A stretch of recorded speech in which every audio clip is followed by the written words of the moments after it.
දිනාටම තෙරුවන් සරණයි මහා සංඝරත්නය අවසරයි. අපි මජ්ක්‍ධිම නිකායේ දෙවෙනි සූත්‍රයේ සබ්බාසව සූත්‍රය සාකච්ඡා කරමින් සිටියේ. ඒකදී අපි ඉගෙන ගත්ත වැදගත් කාරණාව තමයි සීල ආශ්‍රවයන් ඡේ වෙන්නේ දන්න දකින්න කෙනාට. මොනවද දන්න දකින්න කෙනාටද? යෝනිසෝ මනසිකාරයත් අයෝනිසෝ මනසිකාරයත් දන්න දකින්න. දැන් යෝනිසෝ මනසිකාරය කියන්නේ මොකද්ද? අයෝනිසෝ මනසිකාරය කියන්නේ මොකද්ද කියලා අපි කතා කළා. ඉතින් එහෙම මනසිකාර කරාම එයා දර්ශනයෙන් පහ කළ යුතු ආශ්‍රව පහ කළා වෙනවා. දර්ශනයෙන් පහ කළ යුතු ආශ්‍රව යටතේ ආශ්‍රව හතරම ගණන් ගන්න පුළුවන්. කාමාශ්‍රව, භවශ්‍රව, අවිජ්ජාශ්‍රව, දිට්ඨාශ්‍රව කියන ආශ්‍රව හතරම දර්ශනයෙන් පහ වෙනවා යම් යම් ප්‍රමාණවලින්. දිට්ඨාශ්‍රවය කියන එක සම්පූර්ණයෙන් ප්‍රහාණය වෙනවා. කාමාශ්‍රව, භවශ්‍රව, අවිජ්ජාශ්‍රව කියන ඒවා කොටසක් ප්‍රහාණය වෙනවා. ඉතින් අන්න ඒ කාරණා තමයි අපි මේ කතා කළේ අන්තිමට. Everyone Saranai, everybody, and with the permission of the Venerable Mahasangha, we are going to continue our reading of the middle-length discourses, the second sutta, all the things, Sabbasava sutta. So just a small summary. So we heard or we read that the Buddha started off saying that he is going to teach the monks method for restraining all the asavas. Then important kind of central point of the sutta is the Buddha says that the extermination of asavas is for one who knows and sees what? Wise attention and unwise attention. So we were discussing what is the wise attention, what is the unwise attention, and then the Buddha gives the 7 ways of abandoning asavas. So some asavas to be abandoned by seeing, so we discussed those, and within that, if we take the fourfold classification of asavas, that is the kamasava, bhavasava, ditthasava, and avidyasava, all 4 of them are at least partially eradicated with the first way, that is the things to be abandoned by seeing, because it really refers or culminates with the first part knowledge, where the asava of views is completely eradicated and the other 3 are partially eradicated. එතකොට මේ ඔන්න දැන් අපි ඊගාවට යන්නේ සංවරා පහතබ්බා කියන කොටසට. ඉති ගතමාච භික්ඛවේ ආසවා සංවරා පහතබ්බා. ඉද භික්ඛවේ භික්ඛු පටිසංඛා යෝනිසෝ චක්කුන්දිය සංවතෝ සංවර සංවතෝ විහෙරති. මහණෙනි, මොනවාද සංවරයෙන් පහ කළ යුතු ආශ්‍රව? මෙහි භික්ෂුව නුවණින් සලකලා බලලා S2 සංවර කරගෙන වාසය කරනවා. යං හිස්ස භික්ඛවේ චක්කුන්ද්‍රිය සංවරං අසංඋත්තස්ස විහෙරතෝ උපජ්ජයං ආසවා විඝාත පරිලාහා චක්කුන්ද්‍රිය සංවර සංඋතස්ස විහෙරතෝ ඒවංසතේ ආසවා විඝාත පරිලාහා නහෝති. මහණෙනි, යම්සේ චක්ෂු ඉන්ද්‍රිය අසංවරව වාසය කරන කෙනාට විඝාත පරිලාහ කරේ කියන්නේ දැවිලි තැවිලි සහිත ආශ්‍රව උපදිනවද? චක්ෂු ඉන්ද්‍රිය සංවර කරගෙන වාසය කරන කෙනාට ඒ දැවිලි තැවිලි ඒ ආශ්‍රව හටගන්නේ නැහැ. ඒ වගේම So now we are going to the second group, that is trains to or asavas to be abandoned by restraint, samvara.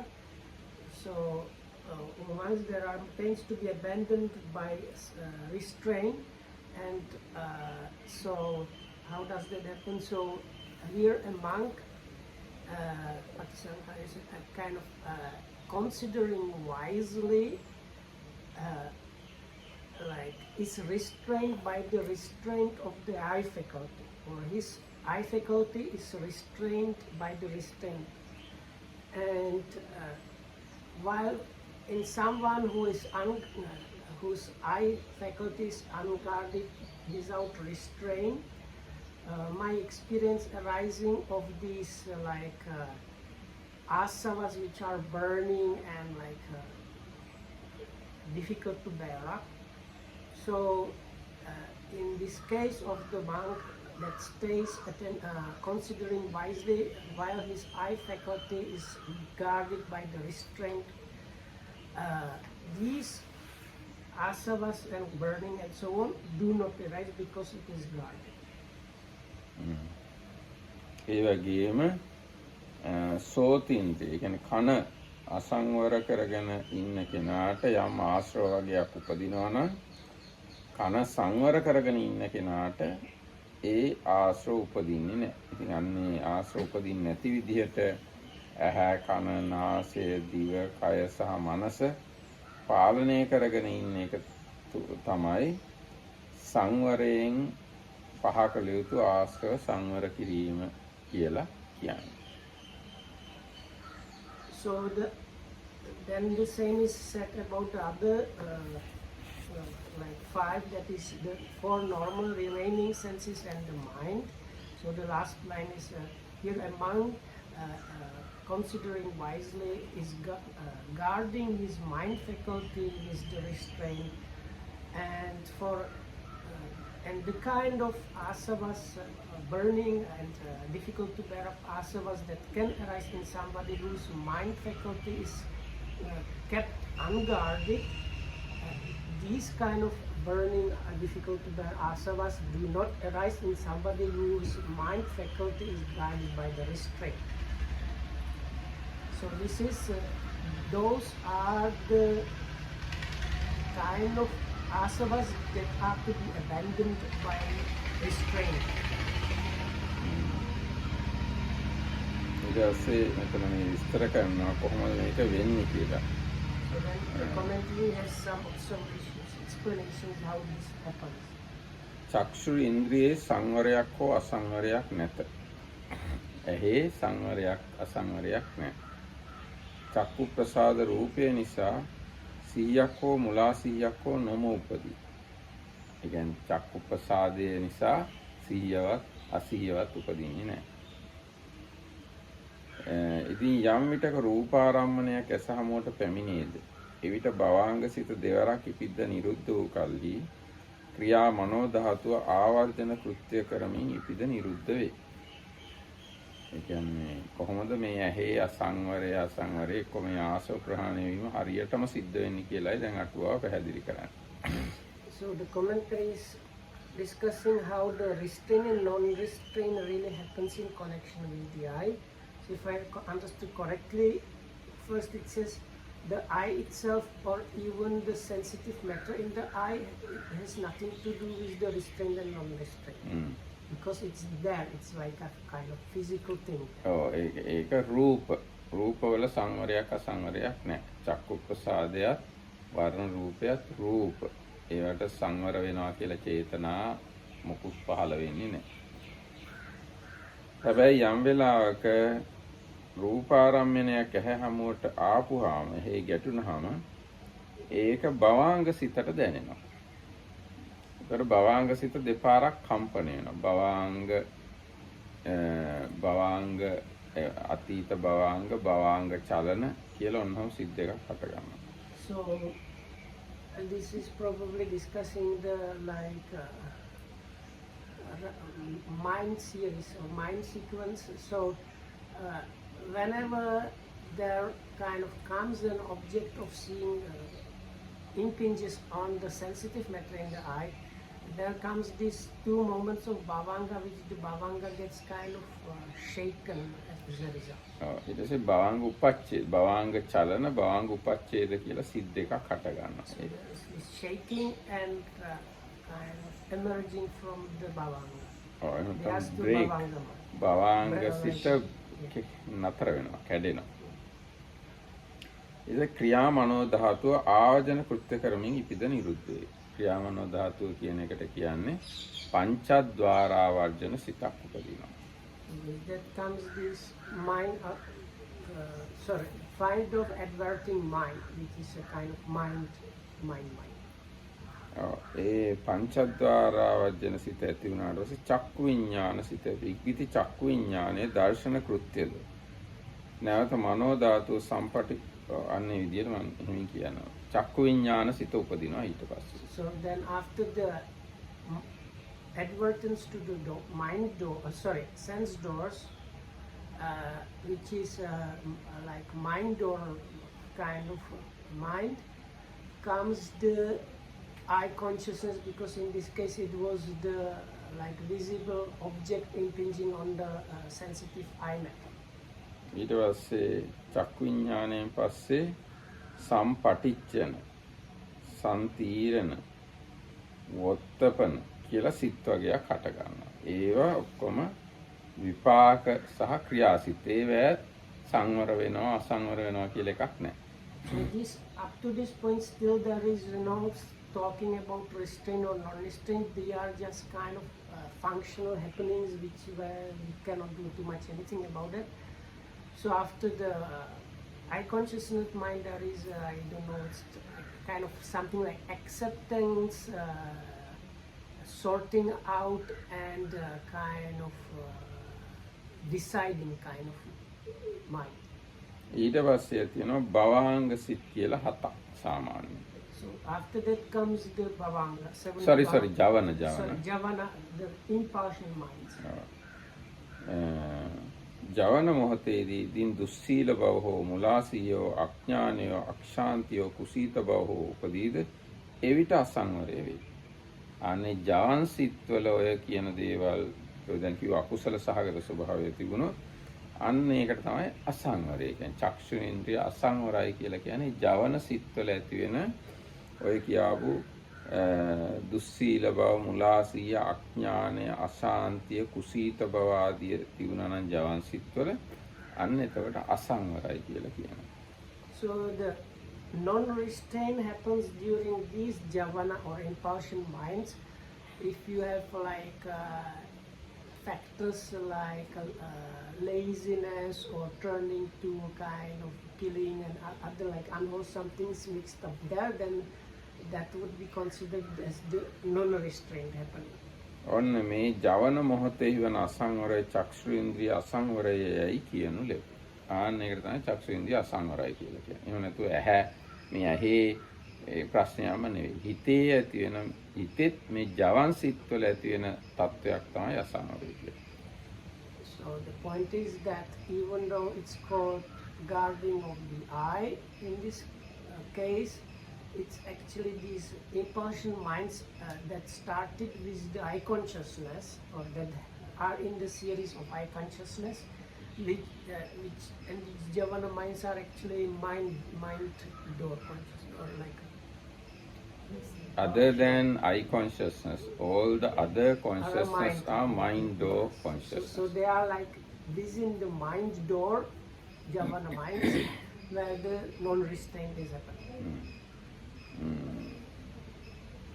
එතකොට තව තියෙනවා යම්සේ නගරේ දොර භවාංගයන් ආවජනාදී චිත්ත වීති චිත්තෝ අගුප්තෝ දෙහින් කොහොමද ඔන්න දැන් ඒක ටිකක් පැහැදිලි කරන්න උපමාවක්. යම්සේ නගරේ දොරට සතර වැසූ කල්ලි කිසිසේත් ඇතුළත ගෙවල් නොඇසුවද සියලු බඩු සුරක්ෂිත ගෝපිත වූවා වේ.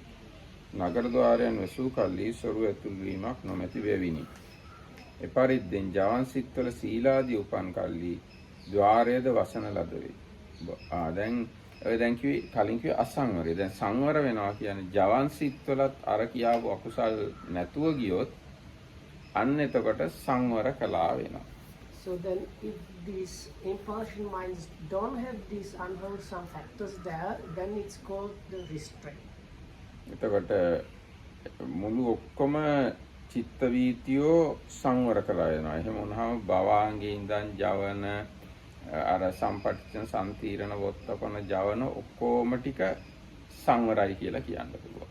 So even though the restraining and restraining is happening at the level of the impulsion minds, the whole of the series is considered as guarded or unguarded or restrained and unrestrained, depending on how the javana was happening. මේක මෙහි අදහස් කරලා තියෙන සති සංවරය. සිහියෙන් තමයි මේ ඉන්ද්‍රිය සංවරය සිද්ධ වෙන්නේ. So, and this anyway refers to sati sampajanya. සති සති. This sati. So the restraining is happening this sati. එතකොට දැන් ඒකෙන් කිව්වේ අර ජවන් සිත්වල ඇති වෙන අසංවරය තමයි චක්ෂු ඉන්ද්‍රිය අසංවරය කියන්නේ තුමේ ඇහැ එහෙට මෙහෙට කරන එකම නෙවෙයි. ජවන් සිත්වල ඇති වෙන සංවරය තමයි ඇහැ සංවර කරගත්තාය කියන එකෙන් අදහස් වෙන්නේ. So the correct understanding should be that when we talk, when the sutta talks about restraint of the eye, what is the restraint is the restraint happens as the jivana well, and the impulsion mind.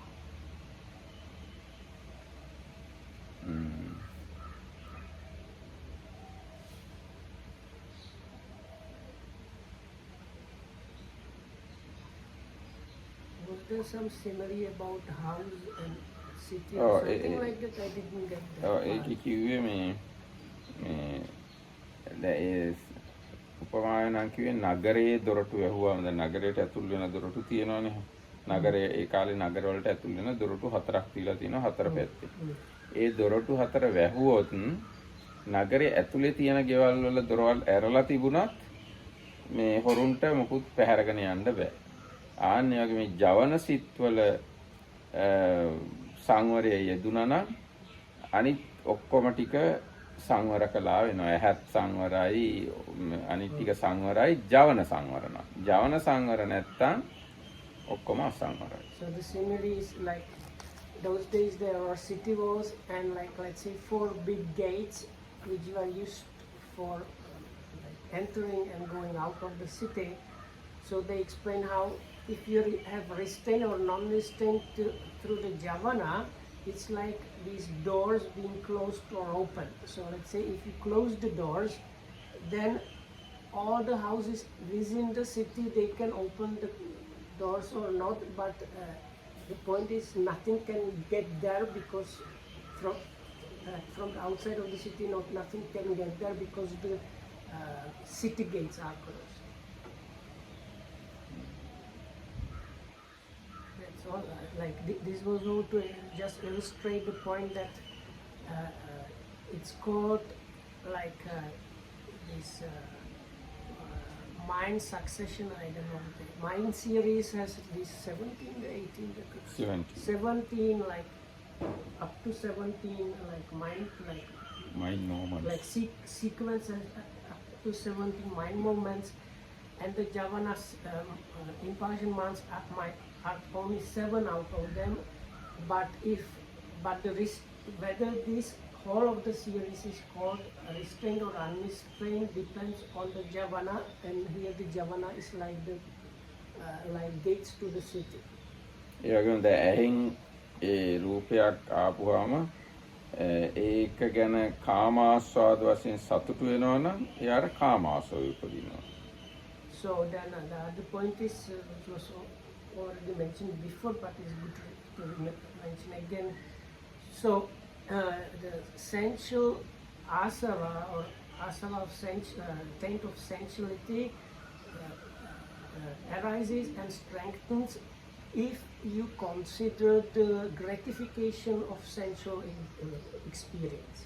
ඊට පස්සේ මේ වගේ රූප එක්ක මීට වඩා හොඳ රූප දිව්‍ය ලෝකෙ ගිහිල්ලා මම ලබනවා කියලා හිතුවොත් එම් භව ආසවය උපදිනවා. If you have craving to become even better than this, like if I become a deva or brahma, I might get even better kind of experience, then it would fall within the bhavasa. ඊට පස්සේ සත්වයා කියලා ගන්නකොට දිට්ඨාස උපදිනවා. මේ සත්වයේ මම දකින්න නිසා එක්ක මමත් සත්වයක් මේ මම දකින්නේ සත්වයෝය ආදී වශයෙන් ගන්නකොට දිට්ඨාසය උපදිනවා. If it's taken with ideas, I am a kind of being observing or experiencing that, or I am seeing another being and so on. So this is that would like activate and make like increase the asava of views. ඔය සියල්ලම හා බැඳිලා තියෙන නොදන්නාකම තමයි අවිජ්ජාසවය කියලා කියන්නේ. Then the ignorance there is like all connected with all these things is kind of not knowing and not understanding what is happening, and that is the asava of ignorance. එතකොට ඇහෙන් රූපයක් දකිනකොටම කාමාසව, භවආසව, දික්ඨාසව, අවිජ්ජාසව කියන ආසව හතරම උපදින්න පුළුවන්. So the eye faculty like that, all four asavas can arise. එතකොට මේ ඇහෙන් රූප දකිති අර විදිහට ලෝභයට වැටිලා සතුටු වෙන්නේ නැත්තම්, ඒ වගේම මේ වගේ ඒවා තව මම ලබන්න ඕනේ ලබනාත්ම කියලා පතන්නෙත් නැත්තම්, මේ සත්වයෝ පුද්ගල ආත්ම කියලා ගන්නෙත් නැත්තම්, ඒ ඇහෙන් රූප දැකීමේ ක්‍රියාවලිය මෙහෙමයි කියලා හොඳ ආකාරව වැටහෙනවා නම්, එහෙනම් ආසව හතරම උපදින්නේ නැහැ ඇහෙන් රූප බලද්දී. අන්න ඒක තමයි ඇහැ සංවර කරගෙන ඉන්නවා කියලා මෙතන කියන්නේ, ආශ්‍රව එන්නේ නැති විදියට. So then if you kind of do the opposite of what was said now, that is like not considering the gratification of the sensual experience, or not wishing for some kind of better experience, like better being, better existence, or not considering the experience of seeing in terms of beings and things like that, and having kind of understanding about what is happening, that would be like the opposite of what was said before, and that is how the things, the asavas, all four of them are not functioning, prevented from happening, and that is what is called the restraint. ඉතින් ඕන්න විදිහටම කන, නාසය, දිව, කය සහ මනස කියන ඒවා ආසව උපදිනවා. ඒ වගේම ආසව නැති කරගන්නේ අර විදිහට ඒ ගැන කටයුතු කරලා. ඒ කියන්නේ ආසව උපදින්නේ නැති විදිහට ජවන් සිත් හට ගන්නවා නම් අන්න ඒක තමයි ආශ්‍රව සංවර කරගත්තා කියලා කියන්නේ. So then if you go that way, then that means during the javana or the impulsion moments, the unwholesomeness cannot get in or prevent it from happening, and that means the restraint. එතකොට ඔන්න ඔය විදිහට කොහොමද කියන්නේ, ඔන්නවා තමයි සංවරයෙන් පහ කළ යුතු ආශ්‍රව.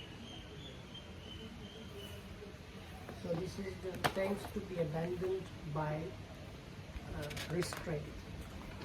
එහෙනම් බලන්න මේ ආශ්‍රව වලම තමයි අපි ජීවත් වෙන සමහරවිට අපිට බලනකොට ලස්සන ඒවා ලස්සනයි කියනවා. දැන් සිංගප්පූරු ගිහිල්ලා බලනවා ඉවර යන්න නැතුව මිනිස්සු සත්වයෝ කියලා හැඟීම තියෙනවා.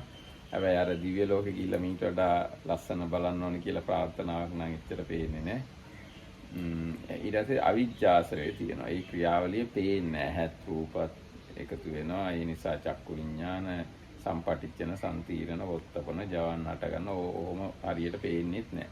ඒතර අවිජ්ජාසරයත් ඕන තරම් ක්‍රියාත්මක වෙන. දැන් මේ දිනදා ජීවත් වෙද්දි ආසව හතරම සාමාන්‍ය මිනිස්සු තුල ක්‍රියාත්මක වෙනවා. So how is it like aversion, because it was not mentioned that much?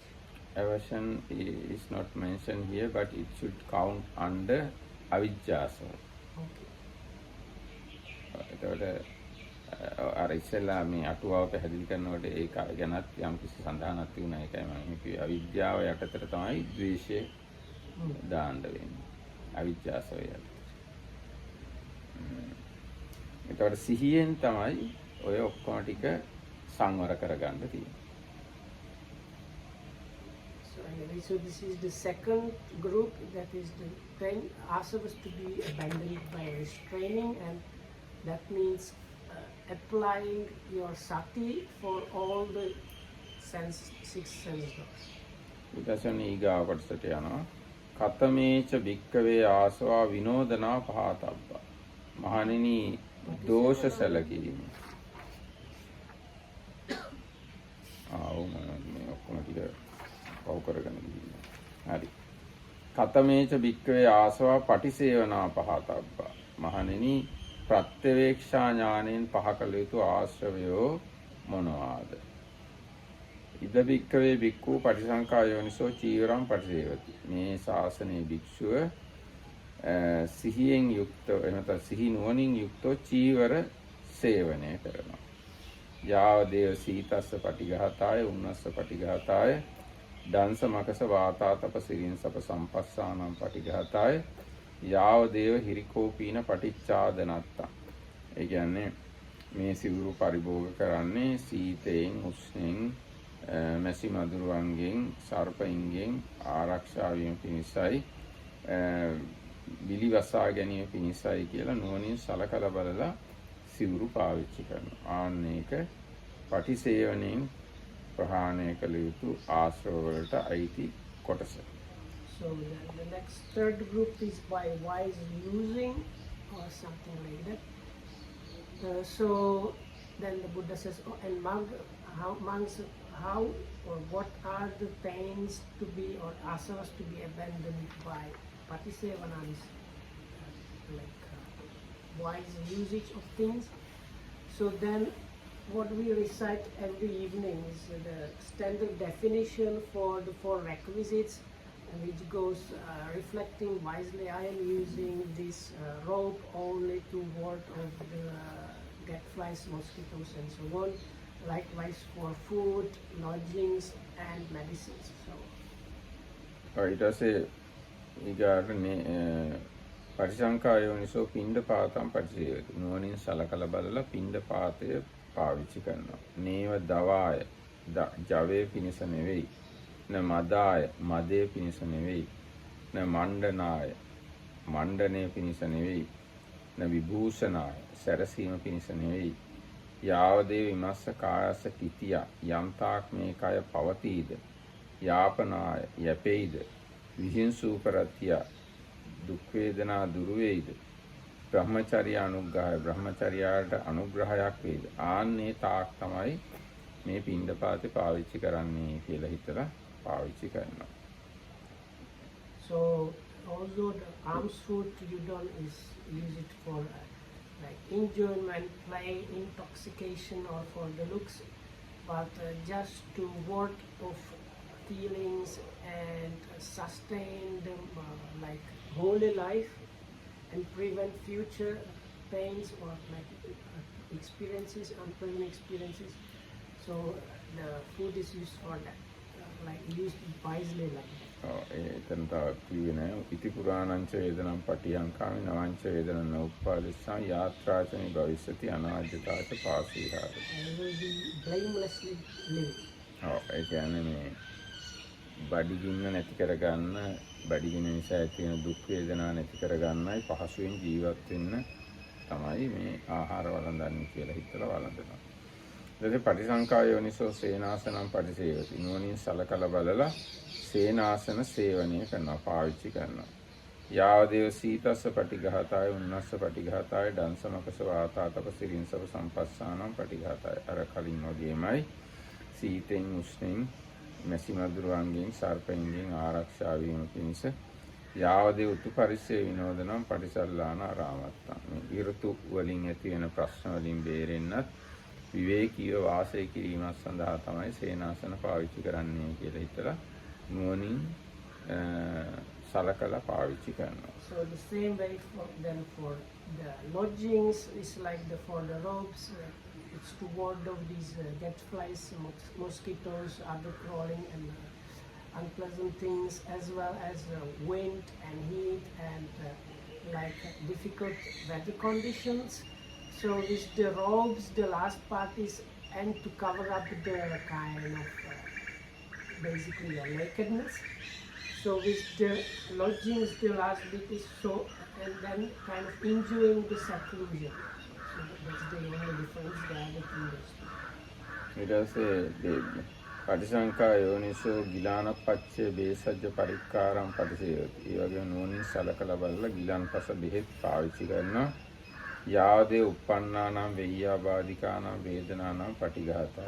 උපන් ආබාධයන් වේදනාවන් නැති කර ගැනීම පිණිස අභ්‍යාපජ්ජ පරණතාය.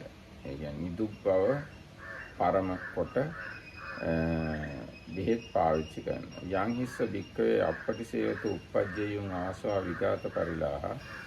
ඒ චීවර පිණ්ඩපාත සේනාසන ගිලාන ප්‍රත්‍ය මේ විදියට නුවණින් සලකලා බලලා පාවිච්චි කරන්නේ නැති කමින්ද යම් ආශ්‍රව කෙනෙක් උපදිනවා නම් පටිසේවතෝ ඒවංසතේ ආසවා විඝාත පරිලාහ න හොಂತಿ. ඒවා නුවණින් සලකලා බලලා පාවිච්චි කරන එක්කෙනාට ඒ ආශ්‍රව උපදින්නේ නැහැ. ඉමේ උච්චන්ති භික්කවේ ආසවා පටිසේවනා පහතබ්බා. මේ තමයි පටිසේවණී. නැත්නම් ප්‍රත්‍යවේක්ෂා කොට පාවිච්චි කිරීමෙන් ආශ්‍රව නැති කරගන්න විදිය. So the last requisite is the medicines and requisites for when you are weak or sick. So then it says basically there you can get like pains and disease and feeling unwell. So guarding those things and staying kind of comfortably without trouble, basically. Only for that you use these requisites and medicines. So then the conclusion is same as before. So in one who is using these things unwisely, these kind of asavas that are burning and difficult to bear up might arise. But in someone who's using these things wisely, as mentioned, these possible asavas are not there for such. ඊට පස්සේ ඒ ලැබිච්ච නැති සිව්පස්සේ ප්‍රාර්ථනා කරන අයට සහ ලැබුණු සිව්පස්සේ ආස්වාද කරන අයට කාමාශවය හටගන්නවා. ඒ වගේම ඒ ඇලිලා ඉන්න සුගති භවයක් ලබන්න ප්‍රාර්ථනා කරනවා නම් ඒ භවය ආස්වාද කරනවා නම් භවආශවය ඇති වෙනවා. මම මේවා ලබනවා මම මේවා නොලබනවා ආදී වශයෙන් ආත්ම සංඥාවෙන් හිතනකොට දිට්ඨාසවය උපදිනවා. ඒ සියල්ල හා සමගම එකට බැඳිලා අවිජ්ජාසවය තියෙනවා. අන්න ඒ විදිහට ආශ්‍රව හතරම ක්‍රියාත්මක වෙනවා. The commentary explains value things about like getting those things and the gratification. Then it has to do with the asava of sensuality, where you are more involved with the gratification of the being, or like somebody can get a divine existence by this and so on. Then it's the asava of bhava, of being or existence. And then if it's connected mostly, I am getting it, I am not getting it. So is the involvement of oneself while considering those requisites or not having those requisites. That would be the view, the asava of views, and connected and underlying that is kind of general unknowing and understanding about all kind of aspects, which is the asava of ignorance. ඊට පස්සේ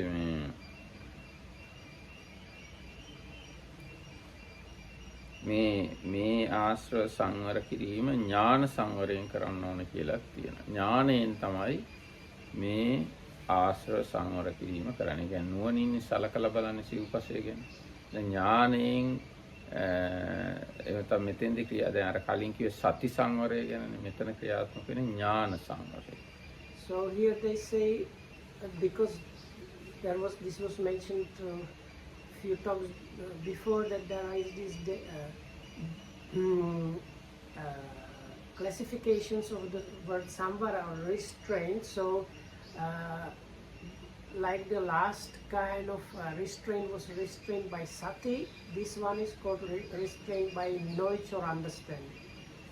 And the ඊගායකට යනවා. කතමේච භික්කවේ ආසව අදිවාසනා පහතබ්බ. මහණෙනි ඉවසීමෙන් දුරු කළ යුතු ආශ්‍රව මොනවාද? ඉද භික්කවේ භික්ඛු පටිසංකා යෝනිසෝ කමෝ හෝති සීතස්ස උන්නස්ස දිගච්ඡාය පිපාසාය ඩංසමක ස්වාතාතප සිරින්සව සම්පස්සන.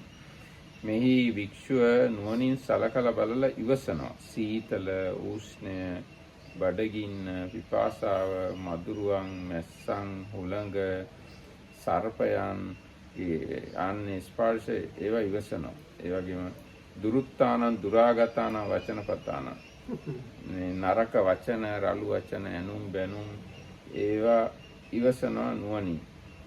uppannānaṁ sāririkānaṁ vedanānaṁ dukkānaṁ tippānaṁ karānaṁ katukārnaṁ asātānaṁ amanāpānaṁ මේ උපන් ශාරීරික වේදනාවන් තීව්‍ර වූ කර්කශ වූ කටුක වූ අසාත්මික වූ අමනාප වූ ප්‍රාණ හරණ වූ ඒ කියන්නේ පණ යන්න වගේ ඇති වෙන දුක් වේදනා අදිවාසක ජාතිකෝ හෝති ඉවසන සුළු කෙනෙක් වෙනවා නුවණින් සලකලා යං හිස්ස භික්කවේ අනදිවාසයතෝ යමෙක් ඒවා ඉවසන් නැතුව ඉන්නවා නම් උපජ්ජයුන් ආසවා විඝාත පරිලාහ අර පරිලාහ කර ආසව උපදිනවා නම් ඉවසන් නැති කෙනාට අදිවාසයතෝ ඒවංසතේ ආසවා විඝාත පරිලාහ නහොන්ති ඉවසන එක්කිනාට ඒ ආශ්‍රව උපදින්නේ නැහැ. ඉමේ උච්චන්ති භික්කවේ ආසව අදිවාසනා පහතබ්බ මානෙනි මේ තමයි ඉවසීමෙන් දුරු කළ යුතු ආශ්‍රව. So what things bhikkhus should be abandoned by enduring? Here a bhikkhu, reflecting wisely, bears cold and heat, hunger and thirst, and contact with gadflies, mosquitoes, wind, the sun, and creeping things. He endures ill-spoken, unwelcome words and arisen bodily feelings that are painful, racking, sharp, piercing, disagreeable, distressing, and menacing to life. While pains, vexation, and fever might arise in one who does not endure such things, there are no pains, vexation, or fever in one who endures them. These are the things that should be abandoned by enduring. ඔව් දැන් මේ ඒ ගැන කතාවක් තියෙනවා. මේ ලෝමසනාග කියන හාමුදුරුවෝ මේ ඊටාම තදින් සීතල දැනුණත් එයින් කම්පා වෙන්නේ නැතුව කමටහන මෙනෙහි කරාලු.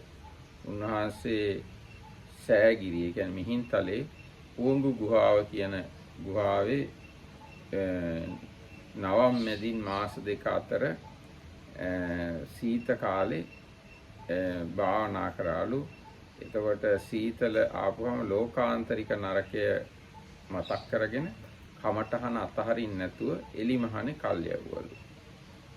අන්න ඒක මේ ඒ ඉවසන නුවණින් සලකලා බලලා ඉවසන ක්‍රමය. So there is this story from Sri Lanka in the commentary. There are these caves near Mihintale, and one senior monk was meditating there during the cold months, and it was very cold in the caves. But remembering this kind of place, which is called, we would call it like between the stars hell.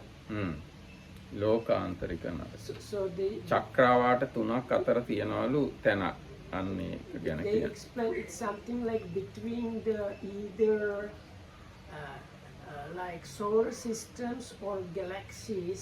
There are like if you imagine them as like spheres, and you put three spheres together, there is like a spot which is not touched by either of the sphere. And this is ඒව ඉරේ එළිය යන්නේ නැහැලු ඒවට. So like it says like no sun gets there, and it's like extremely cold there. So this monk remembered that this kind of between the stars hell, coldness, hell of coldness, and bore up the cool weather and කමටහන අත්තරින් නැතුව භාවනා කරා. and meditated without giving up the meditation. ඒ වගේම මේ උෂ්ණ කාලෙදිත් මේ සක්මනේ සක්මන් කරනවලු කිහිලි වලින් දාඩිය ගලනවලු මේ ඒත් මේ අවීචි මහ නරකාදී සිහි කරගෙන උෂ්ණ කාලෙත් කමටහන අතහරින්න නැතුව භාවනා කරා. The same monk. The same monk during the hot season, he was doing walking meditation, even though it was extremely hot. So he was like sweating, like streams of sweat. but remembering the like fiery hell, and he kind of endured the heat and continued meditating without giving up. ඊට පස්සේ යමෙක් දෙතුන් වාරයක් ආහාර පාන නොලබන්නේද නොදත් කලවර ඇති සසර තමාගේ තම ප්‍රේත විශ්ේ උපත ප්‍රත්‍යක්ෂාවට කම්පා නොවි කමඨහන අත් නොහරින්නේ මේ වේල් දෙක තුනක් දානෙ හම්බුනේ නැතත් මේ ප්‍රේත වෙලා කොච්චර බඩගින්නෙන් දුක් විඳද මම කියලා හිතලා මේ කමඨහන අතහරින්න තු භාවනා කරනවා. The same. Not same. So then there is like sometimes if you don't find food once or twice, the advice is you try to consider the hungry ghost realm, where if you become a hungry ghost of the hungry kind, you are hungry all the time without any food, and even if you get the food you can't eat it because your mouth is so small and so on. එහෙම කියලා කමඨහන අත්තරින්න නැතුව ඉන්නවා. අන්න ඒකයි මේකේ විශේෂත්වය. If you don't find food, you should not give up the practice. ඊට පස්සේ අධික වැසි මැසි මදුරු වාත අවුව පහස ලබනකොට තමාගේ තිරිසන් යෝනි උපත් ප්‍රත්‍යවේක්ෂාකට කම්පා නොවි කර්මස්ථානයේ අත නොහරින්නේ. So then with the creeping things you should consider වැස්ස and also rain. You should consider if you become like an animal. This is no sorry, it was not about creeping things. It was more about other weather conditions outside of cold and heat, like wind and rain and these things. So I think the point is, if you become an animal, you will be all the time living outside of the house, basically in the middle of the weather. So you will have to bear it up all the time if you become an animal. So considering that, you can kind of bear it up. සර්ප ජාතීන්ගේ පහස ලද්දේද නොදත් කෙළවර ඇති සසරේ සිංහ ව්‍යාග්‍රයන්ගේ මුඛයේ නොඑක් වර පෙර වැටුණු විරු බව ප්‍රත්‍යක්ෂාකට නොවේවුලමින් කමඨහන නොහරණීම වේද. ඒ කියන්නේ දැන් මේ සර්පයෝ කෑවත් මේ නොඑක් ආත්මවලදී සිංහයෝ ව්‍යාග්‍රයෝ අපිව කෑවනේ කියලා සිහි කරලා බලලා මේ කමඨහන අතහරින්න නැතුවම භාවනා කරනවා. I didn't get the point. සර්පෙක් කෑවොත් එහෙම නොඑක් ජාතිවල සිංහයෝ කොටි අපිව කෑව නේද කියන කාරණා මතක් කරලා කමඨහන අතහරින්න නැතුව You have to භාවනා. translate it yourself. I really am not getting it. If I don't know who is getting bitten and who thinks. meditator is gotten bitten by a serpent. Yes. So then meditation should reflect, I have been eaten by lions, tigers many times. Having contemplated that way, he has to continue his meditation. ඊට පස්සේ පදානිය තෙරුන් මෙන් මේ මහානතම So බඩ you are not supposed to take medicine. you can take medicine if available. If not available, you have to bear up. මේ මහා සර්ප පදානිය තෙරුන් කියලා තෙරුන් වහන්සේ කෙනෙක් ඉඳලා තියෙනවා. උන්වහන්සේ ඔන්නවා ගැන කල්පනා කරලා කමඨහන අතහරින්න නැතුව භාවනා කරලා තියෙනවා. උන්වහන්සේ ඉඳලා තියෙන ඛණ්ඩසේල වෙහෙර කියන එකේ කනිකාර ප්‍රදාන ගරේ අරියවංශ සූත්‍රය ශ්‍රවණය කරන්න මෙහෙමයි. දැන් මේ පදානිය තෙරුන් වහන්සේ ඛණ්ඩසේල විහාරේ කනිකාර පදාන ගරේ අරියවංශ සූත්‍රය අහහා හිටියා. උන්වහන්සේ ගෝර විෂ ඇති සර්පයෙක් දෂ්ට කළා. තෙරුන් වහන්සේ දැනද පහන් සිත්ත්ව ධර්මයේම අසති. සර්පයා දෂ්ට කළා කියලා හිත වෙනස් කරගන්න නැතුව සතුටු සිතින් බණ අහගෙනම හිටියා. තෙරුන් වහන්සේ උපසම්පදා මණ්ඩලයේ ආදී කොට, ඒ කියන්නේ උපසම්පදා අවස්ථාවේ සිට සීලය ප්‍රත්‍යවේක්ෂා කොට පිරිසිදු සිල්ලත්තේ මෙමි ප්‍රීතිය ඉපදුවෝ. ප්‍රීතිය ඉපදීම සමග විෂ නැති වී පෘථුවියට පිවිසියේ. ඒ කියන්නේ විෂ බැහැලා ගියා. තෙරුන් වහන්සේ එහිදීම සිතේ එකඟ බව ලැබ විදසුන් වඩා රහත් බවට පැමිණියේ. So this monk was listening to the Aryavamsa Aryavamsa Sutta. and a poisonous snake bit him, but he did not react and happily was listening to the Dhamma talk, and then reflecting on his own unbroken sila, he got very glad, and because of the gladness, the poison kind of got out of his body, and also he attained one-pointedness and become an arahat on the spot.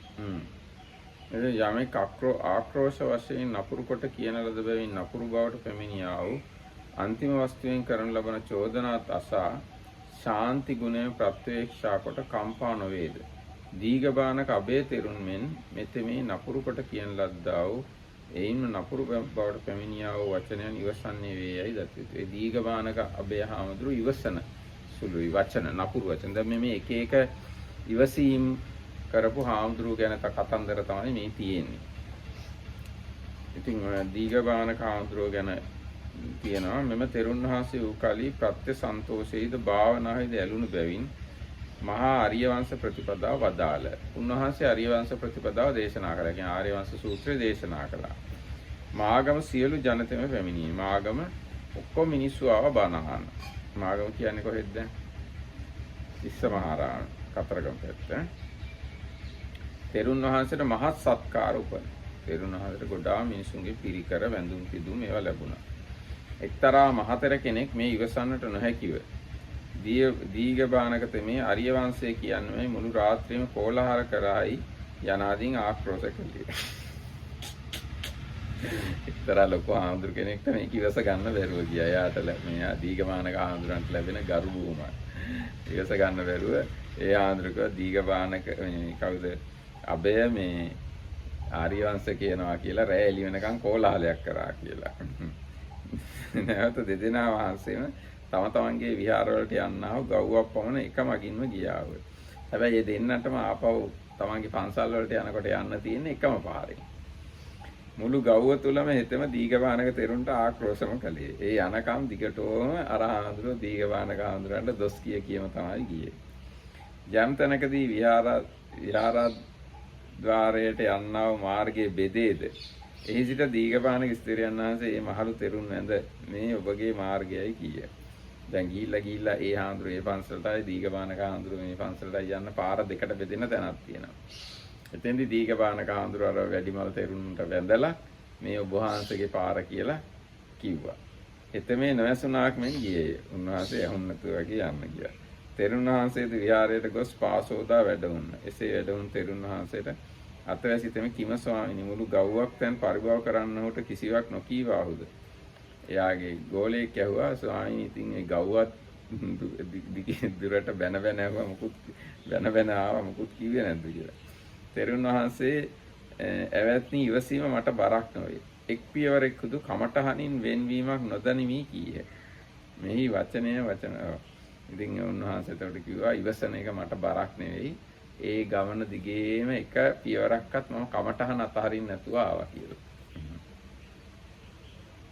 So this again story from the old Sri Lanka. So near the Maharama, this one monk was giving Dhamma talk about Arya Vamsa Sutta, and it was all night. ඕවනයි. දැන් ඉස්සර කාලේ තිබිලා තියෙනවා ආර්ය වංශ දේශනා කියලා දේශනා ක්‍රමයක්. දැන් අද අපි පිරිත් කියන්නේ රැ එළි වෙනකම්. ආන්නේ වගේ රැ එළි වෙනකම් මේ ආර්ය වංශ දේශනාව යනවා. ඒකේ චීවර පින්ඩ පාසේනාසන භාවනාරාමතා 4 ගැන තමයි කියන්නේ. දැනුත් කියනවා කලාතුරකින්. රැ එළි වෙනකම් මේ බණ කෙනෙක් කියනවා. පැය 10ක් විතර සමහරලාට කියනවා. ඉතින් අන්න එහෙම දේශනාවක් කළා මේ දීඝබානක ආමතුරු.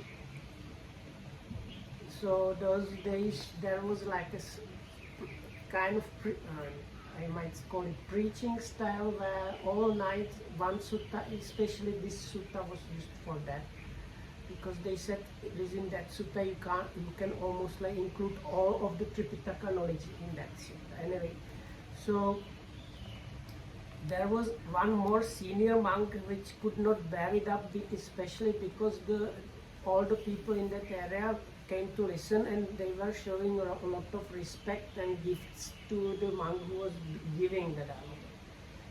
So on the way back, this more senior monk and this monk that was giving the Dhamma talk, they like part of the way they were going together, and from the place where the Dhamma talk was happening up, like for a kind of number of miles probably. This more senior monk was like scolding or criticizing this Dhamma talk and so on. When they reached the place where they like split their ways, each of them was going to their own respective places. Then this monk who was given the Dhamma talk just said, "Oh Bhante, this is your way, I am now going this way." So when he came back to his monastery, his student asked him while washing his feet, "Oh, how could you bear up like listening to this other monk criticizing you?" And he said, like bearing up or being patient about anything is not like a burden for me. I was actually just like following my own meditation instruction all the way around. So he was actually basically not paying attention to him at all. No, he bear up. He said, "Ivasima mata barak noe." Yeah, but if you are attending to your meditation object, you are in a way kind of actually not paying attention to the other person. Maybe not paying attention or whatever. Here it is said, bearing up of others' rough words. So this monk did not get any anger. That's the main thing behind it. ඊට පස්සේ ඔන්න ඉවසීමට දුෂ්කර වූ අර්ථයෙන් දුක්ඛ බහුල අර්ථයෙන් තියුණු පරුෂාර්ථයෙන් කූර වූ තියුණු අර්ථයෙන් කටුක වූද අස්සාද විරහිත අර්ථයෙන් මధుර නොවූ කැමැත්තක් නොමැති හේයින් අමනාප වූ ප්‍රාණ හරණාර්ථයෙන් පාන හර වූ උපන්නා වූ ශාරීරික වේදනාවන් ඉවසන්නේම වේද කම්පා නොවේද චිත්තල පබ්බත වාසී පදානීය තෙරු මෙබඳු ස්වභාවය ඇත්තේ වේ. හෙතෙම චිත්තල පබ්බත වාසී පදානීය තෙරෙන් උපන්නා වූ දැන් ඔය කිව්වේ අර කටුක වේදනා ඒවා ඉවසන එක ගැන ඒකට උදාහරණයක් වශයෙන් දීලා තියෙනවා සිතුල් පව් වාසී පදානීය කියන තෙරුන් වාසී. සිතුල් පව් දන්නවනේ. ආනේ සිතුල් පව් ඉඳලා තියෙනවා පදානීය කියලා හාමුදුරු කෙනෙක්. අන්නේ හාමුදුරුව තමයි උදාහරණ වශයෙන් දීලා තියෙන්නේ අද නම් ඉවරයි මේ වෙලාව. අපි හෙට කියවමු මේ කතාව. So the last one we will read tomorrow, that is about bearing up physical pains. එහෙනම් හැම දිනකටම තෙරුවන් සරණයි. So may you be all well and happy and thanks for listening.